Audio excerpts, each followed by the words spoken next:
नैराश्यातून त्यांनी मला फोन केला होता की सर मी खूप टेन्शनमध्ये आहे आणि मी माझं जीवन संपवतोय. नमस्कार, महाराष्ट्र माझा न्यूजमध्ये आपलं स्वागत आहे. आज आपण उभे आहोत नवीन नाशिक शहराच्या पेलिकन पार्क या ठिकाणी. आज मला एक फोन आला होता. एक सायखेड्याचे खालकर म्हणून व्यक्ती आहेत आणि गेल्या काही दिवसांपूर्वी आम्ही त्यांची एक बातमीसुद्धा प्रसारित केली होती. माझा नंबर त्यांच्याकडे असल्यामुळे आज ते नाशिकला आलेले होते आणि खरं तर ते अतिशय नैराश्यातून त्यांनी मला फोन केला होता की सर मी खूप टेन्शनमध्ये आहे आणि मी माझं जीवन संपवतोय. तर जेव्हा हे मी ऐकलं तर लगेच आपण त्यांच्यापर्यंत पोहोचलेलो आहे आणि त्यांच्या मनात जे वाईट विचार होते ते आपण काढण्याचा प्रयत्न करू. आपण त्यांच्याशी चर्चा करणार आहोत, आपण त्यांच्याशी बोलणार आहोत. त्यांना का असं नैराश्य का आलेलं आहे आणि त्यांच्या काय अडचणी आहेत त्या. सर आपलं नाव सांगा. सुनील गंगाधर खालकर. सर तुम्ही आज मला फोन केला की आज तुम्ही तुमचं जीवन संपवणार आहे वगैरे, एवढं टोकाची भूमिका का घेताय? माझ्यापुढे काही पर्याय नाही दिसत आता मला. जगण्यासाठी जो पर्याय पाहिजे, कौटुंबिक जो एक आधार असतो तोच आता माझ्याकडे नाही असं मला वाटतं. नाही, नेमकं तुमचं प्रॉब्लेम काही आर्थिक आहे की परिवाराचा आहे? माझा वैयक्तिक कुटुंबाचा प्रॉब्लेम. अच्छा, कुटुंबाच्या प्रॉब्लेममुळे तुम्ही हा आता काही निर्णय घेण्याचा प्रयत्न करता? कुटुंब फार गरजेचं असतं. या गाडीचे दोन चाक जसे व्यवस्थित चालले तरच संसाराचा गाडा पुढे चालला जातो, या म्हणण्याप्रमाणे दोन्ही चाक एक त्यातलं निखळून पडलंय असं मला वाटतंय. म्हणजे त्यामुळे तुमच्या माझा घरात कोण कोण आहे? संसाराचा गाडा चाललेला नाहीये आता. तो काय सध्या थांबलेला आहे. काय अडचण आहे तुमची? अहो, बायको काही कारण नसताना निघून गेली आणि मुलगा सुद्धा माझ्याशी कॉन्टॅक्ट करत नाही.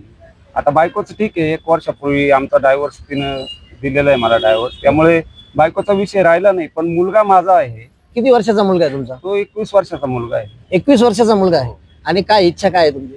अहो, त्यानं कमीत कमी एकदा माझ्याशी बोलावं, पप्पा तुमचं काही चुकलंय किंवा काय, काहीच कुठल्याही प्रकारचं काही बोलत नसल्यामुळे मी फार दुःखी झालेलो आहे. आता मी नेमकं काय केलंय असं एकदा तुम्ही तुम्ही सांगा. तुमच्या मुलाशी संपर्क करण्याचा प्रयत्न केलाय का? हो, 100% संपर्क केला असताना तो माझ्याशी कोणत्याही प्रकारे बोलण्यास अजिबात तयार नाही. मी एवढं असं काय केलंय त्याच्या बाबतीत बरं, मला हे कळत नाही. तुमची काय इच्छा आहे? अहो, मग दुःखी होण्याचं कारण तेच आहे की मी एवढा आता मरायला जो प्रवृत्त झालोय त्यांना काहीच विचार करायचा नाही का? माझा मुलगा म्हणून त्याचं माझ्याशी एक शब्द, एक 2 मिनिटं बोलावं आणि मला सांगावं की पप्पा तुमचं चुकलंय, इथं काहीतरी चुकलंय म्हणून आम्ही तुमच्यापासून दूर झालोय. मला फक्त एकच कारण पाहिजे. 100 कारणं असतील, मी त्यांचे 100 गुन्हे केले असतील, पण त्यानं एकच मला गुन्हा सांगावा, माझा काय झालेला आहे, माझी चूक काय झालेली आहे की ज्यामुळे आम्ही तुमच्यापासून दुरावलोय पप्पा, असं एक कारण त्या मला सांगावं. एवढंच माझं म्हणणे. मी परत त्याच्या वाटेला कधी जाणार नाही, त्याच्या कुठल्याही प्रकारचा त्याचा मी संपर्क साधणार. तर म्हणजे तुमच्या म्हणण्याचा यामागे एक उद्देश हाच आहे की जवान मुलगा आहे आणि त्या जवान मुलाने तुमच्याशी संपर्क केला पाहिजे. एक बाप म्हणून तुमच्याशी त्यांनी त्याचं मत व्यक्त केलं पाहिजे. आणि जर समजा तो तुमच्याकडे त्याने तुम्हाला फोन केला तर तुमची काय इच्छा असणार आहे? त्यांनी तुमच्या सोबत राहिलं पाहिजे. तो माझा ऑब्विसली मुलगा आहे. तो जर मुलगा म्हणून मला त्याच्याकडून अपेक्षा राहणार आहे ना. माझा पण जर मुलगा त्याला म्हणून तुमच्या सोबत राहायचं नसेल, त्यांनी नाही, जर पण असं बोलला की एकतर्फी मला निर्णय नाही निघू. तो जर बोलला की मला तुमच्या सोबत राहायचं नाही, तर तुम्ही त्याला जबरदस्ती कशी करू शकता? नाही, मी जबरदस्ती करतच नाही त्याला. फक्त त्यांना मला सांगावं कारण या कारणामुळे मी तुमच्या बरोबर राहत नाही, बस विषय मिटला. मी लगेच त्याच्यापासून अलिप्त होतो आणि माझं पुढचं जीवन माझ्या पद्धतीने मी जगतो.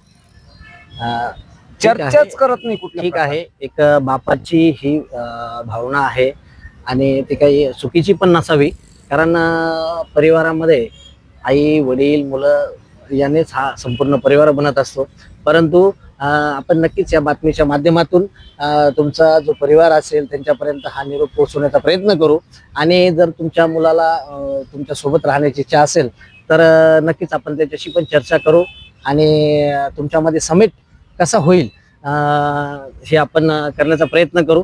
परंतु प्रत्येक परिवारामध्ये फॅमिलीमध्ये असे छोटे मोठे क्रायसिस होत असतात आणि त्यामुळे एक असा अचानक असा निर्णय घेणं की स्वतःचं जीवन संपवणं हे माझ्या दृष्टीने एक चुकीचा निर्णय आहे.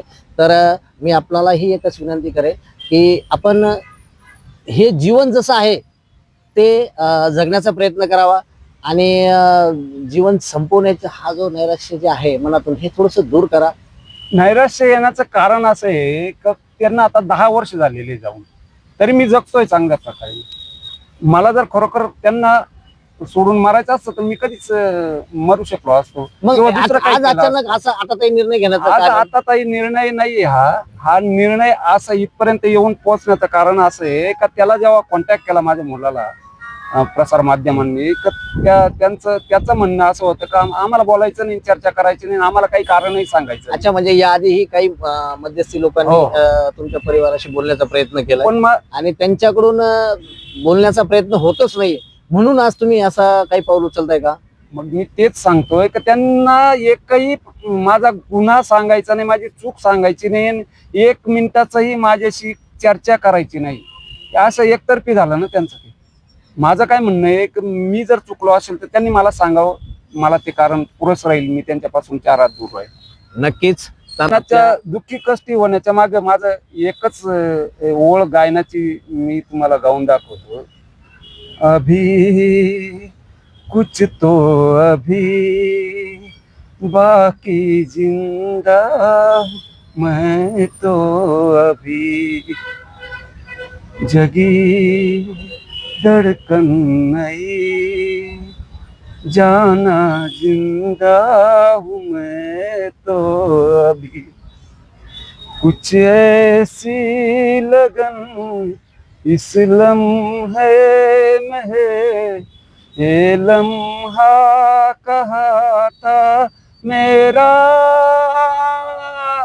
अब है सामने, इसे छू लो जरा, मर जाऊ या जी लो जरा.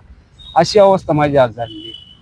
छान छान, तुमचा इतका सुंदर सुरेख आवाज आहे आणि त्या ह्या गाण्याच्या माध्यमातून तुम्ही तुमचं जे मनातलं दुःख आहे ते सुद्धा आज या सर्व प्रेक्षकांसमोर ठेवलेलं आहे.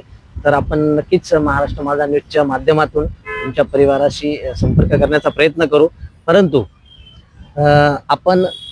मी तुम्हाला पुन्हा एकदा हीच विनंती करेल की आपण असा आताताई निर्णय घेऊ नये आणि आपलं आयुष्य हे व्यवस्थित जगावं. तर आपल्यासोबत सुनील खालकर सर होते आणि आपण त्यांना बऱ्यापैकी कन्व्हिन्स करण्याचा प्रयत्न केलेला आहे. आज कोणत्या परिवारात असे फॅमिली क्रायसिस येत नाही. तर या बातमीच्या माध्यमातून आम्ही सर्व जनतेला हे सांगू इच्छितो की भांडणं किंवा इतर काही वाद, विचारांमध्ये काहीतरी तफावत ही प्रत्येक परिवारात असतेच, परंतु छोट्या छोट्या कारणांमुळे जेव्हा एखादा परिवार, एखादं कुटुंब विभक्त होतं आणि दूर जातं, तर त्या परिवारामध्ये जे मुलं असतात यांच्या जीवनात या गोष्टींचा खूप मोठा प्रभाव पडतो. आणि कुणीही खरं तर या बातमीच्या माध्यमातून अजून सगळ्यात महत्त्वाचा विषय हाच आहे की कितीही संकट आले तरी असं जीवन संपवण्यापर्यंतचे आताताई निर्णय हे कुणीही घेऊ नये. चर्चेने काही वाद मिटत असतील तर ते करण्याचा नक्कीच प्रयत्न करावा. कॅमेरामन प्रवीण कासारसह मी जनार्दन गायकवाड, नाशिक.